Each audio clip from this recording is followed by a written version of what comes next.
Success Janaki YouTube channel में आपका स्वागत है। आज आपके सामने उत्तर प्रदेश शिक्षक पात्रता परीक्षा 2019 का जो पेपर हुआ था प्राथमिक लेवल का, उसमें जो संस्कृत का प्रश्न पत्र था वह प्रश्न पत्र लेकर आया हूँ, जो आपका आने वाले एग्जाम के नज़रिए से काफ़ी महत्वपूर्ण साबित होगा। दोस्तों, आपको बताते अगर आप प्रीवियस ईयर के प्रश्न पत्रों को देखकर जाते हैं तो एग्जाम में आपको कुछ न कुछ जरूर फायदा होता है। तो आइए शुरू करते हैं हम प्रश्नों को। तो आपका पहला प्रश्न पूछा गया था मनोरथ में संधि है, तो उत्तर आपका होगा दोस्तों इसमें विसर्ग संधि। ऑप्शन नंबर तीसरा आपका राइट है, मनः धन रथ, ये आपका राइट आंसर होगा। अगला प्रश्न पूछा गया नेत्राभ्याम अश्रुणि पतंती में नेत्राभ्याम पद में विभक्ति है, तो आपको पता होना चाहिए नेत्राभ्याम अश्रुणि पतंती, इसमें नेत्र से आंसू गिर रहा है, मतलब अलगाव का बोध हो रहा है, तो आपको उत्तर को पंचमी विभक्ति आपको पता है। अगला प्रश्न असनी शब्द है, इसमें आपका उत्तर पुल्लिंग होगा, लेकिन दोस्तों कहीं कहीं आपका स्त्रीलिंग भी उत्तर होता है, जिसके चलते आयोग ने शायद इस पर कॉमन नंबर दिया था। अगला प्रश्न पूछा गया तया नृप अनुगम्यते में वाच्य है, तो इसमें आपको पता है दोस्तों, इसमें आपका कर्मवाच्य है, भाववाच्य तो होगा नहीं और कर्तृवाच्य भी नहीं होगा, क्योंकि तृतीय का प्रयोग हुआ है और कर्म भी है, तो भाववाच्य नहीं होगा, इसीलिए आपका होगा कर्मवाच्य। ऑप्शन नंबर चौथा आपका राइट है। अगला प्रश्न आपका युप दारुम पद में समास है, तो इसमें उत्तर आपका दोस्तों ऑप्शन नंबर दूसरा तत्पुरुष समास आपका राइट आंसर होगा। प्रश्न नंबर 66 जो है गोधूम शब्द का अर्थ क्या होता है, तो आपको पता होगा गोधूम का अर्थ होता है गेहूं, आपका राइट आंसर होगा। गोधूम आपका तत्सम शब्द है और गेहूं आपका तद्भव शब्द है। अगला प्रश्न विसर्ग संधि का उदाहरण है, तो नमस्ते, नमः धन ते, नमस्ते आपका जो है वह विसर्ग संधि का उदाहरण है, ऑप्शन नंबर दूसरा आपका राइट है। अगला प्रश्न पूछा गया स्पर्श संज्ञक वर्णों की संख्या कितनी है, तो 25 है, आपको पता होना चाहिए क से लेके म तक। प्रश्न नंबर 69 पूछा गया बालिका इस पद में प्रत्यय है, तो बालिका शब्द में कौन सा प्रत्यय प्रयोग हुआ है, तो टाप प्रत्यय, ऑप्शन नंबर दूसरा आपका राइट है। अगला प्रश्न है पर्यंत में उपसर्ग है, तो पर्यंत में उपसर्ग आपका है परि, बाकी दोस्तों आपके ऑप्शन गलत है, परि आपका राइट आंसर होगा, परिधन अंत। प्रश्न नंबर 71 संस्कृत के एकोन चत्वारिंशत् को कहते हैं, तो एकोन चत्वारिंशत् मतलब एक कम 40, तो उत्तर आपका होगा 39, ऑप्शन नंबर चौथा आपका राइट है। अगला प्रश्न पूछेगा द्वि शब्द स्त्रीलिंग प्रथमा विभक्ति का रूप क्या होगा, तो द्वे, ऑप्शन नंबर तीसरा आपका राइट है।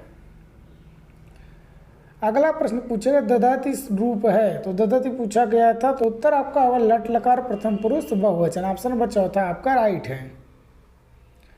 अगला प्रश्न पूछा गुरु उपदेश में प्रयुक्त संधि है, तो दोस्तों इसमें आपका होगा दीर्घ संधि, गुरुधन उपदेश, जब इसका आप संधि विच्छेद करेंगे गुरुधन उपदेश होगा, तो मतलब गुरु उपदेश आपका जो है वह दीर्घ संधि है। अगला प्रश्न आपका है उपसर्ग है, दिए गए 4 ऑप्शन में कौन सा ऑप्शन उपसर्ग है, तो परा, तीसरा आपका जो है परा ये उपसर्ग है, बाकी तीनों शब्द जो आपके हैं वह अव्यय हैं, तो तीसरा परा आपका राइट आंसर है। यहाँ पर देखिए 76 से लेकर 77 के बीच आपके दिया गया है गद्यांश, इनसे प्रश्न पूछे गए हैं। समाजे सर्वत्र दुर्जना पीड़यन्ति जनान् यद्यपि सज्जनानां संख्या अधिका अस्ति तथापि दुर्जना एवं प्रबला इति महदाश्चर्यम् यतो हि सज्जनाः प्रायः तटस्था भवन्ति यदि दुर्जनानां प्रतिपदं विरोधं सज्जनाः करिष्यन्ति तर्हि निश्चयेन समाजः निर्भयो भविष्यति। तो क्षेत्र नंबर प्रश्न पूछा गया उपयुक्त गद्य के अनुसार समाज में किसकी संख्या कम है, तो ऊपर आप देखिए लिखा है समाज सर्वत्र दुर्जना पीड़यन्ति जनान् यद्यपि सज्जनानां संख्या अधिका अस्ति, सज्जनों की संख्या अधिक है तो दुर्जनों की संख्या कम है, मतलब ऑप्शन नंबर दूसरा आपका राइट है। प्रश्न नंबर 77 है उपयुक्त गद्य के अनुसार दुष्ट लोग समाज में क्यों प्रबल दिखते हैं, क्योंकि सज्जन तटस्थ रहते हैं, क्योंकि सज्जन तटस्थ रहते हैं, ऑप्शन नंबर आपका चौथा राइट है। अगला आप देखिए प्रश्न 78 से 79 तक पूछा गया है, श्लोक दिया गया उससे पूछा गया प्रश्न महान वृक्ष जायते वर्धते च त्वं च भूतानि समाश्रयन्ति यदा वृक्षस्य धते धात च तदा श्रेया निकेता भवन्ति। प्रश्न नंबर 78 पूछा इस श्लोक का भाव है, तो इसका उत्तर दोस्तों होगा ऑप्शन नंबर जो आपका है दूसरा, प्राणी जो वृक्ष पर आश्रित होते हैं वृक्ष के नष्ट होने पर वे भी निराश्रित हो जाते हैं। आइए देखते हैं अगला प्रश्न।